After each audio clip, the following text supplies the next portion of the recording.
Comilla medical college হাসপাতালের রান্নাঘরে অস্বাস্থ্যকর পরিবেশে তৈরি হচ্ছে রোগীদের খাবার।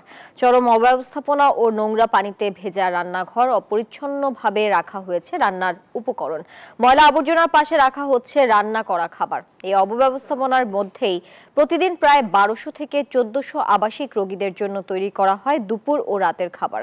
এমন অস্বাস্থ্যকর খাবারে অনীহা রোগীদের। এইচ.এম. মহিউদ্দিনের পাঠানো তথ্য চিত্রে ডেস্ক রিপোর্ট।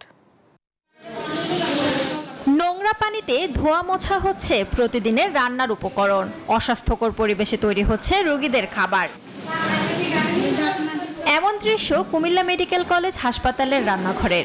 সরকারি হাসপাতালে রোগীরা চিকিৎসার পাশাপাশি পুষ্টিকর ও নিরাপদ খাবার পাওয়ার কথা থাকলেও খাবার তৈরি হচ্ছে অস্বাস্থ্যকর পরিবেশে। রান্নাঘরের চারপাশে ছড়িয়ে আছে কাদা ও নোংরা পানি, কোথাও কোথাও সেই পানি জমে দুর্গন্ধ ছড়াচ্ছে। অথচ এখানেই প্রতিদিন তৈরি হচ্ছে শত শত রোগীদের খাবার। ফলে অনীহা থাকা সত্ত্বেও রোগীরা বাধ্য হয়েই খাচ্ছেন এখানকার খাবার। খাবার মানটা তো ভালো না, এত পাই পরিষ্কার নাই, আর সরকারি গুলো তো সৌন্দর্য নাই আর কি।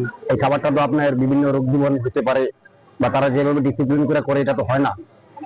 এটা আরো একটু ভালো ডিসিপ্লিন করে করলে রোগী সুস্থ থাকবে, সুস্থ হবে। এইভাবে রান্না করা দরকার, ওইভাবে আসলে রান্নাটা হয়নি আর কি।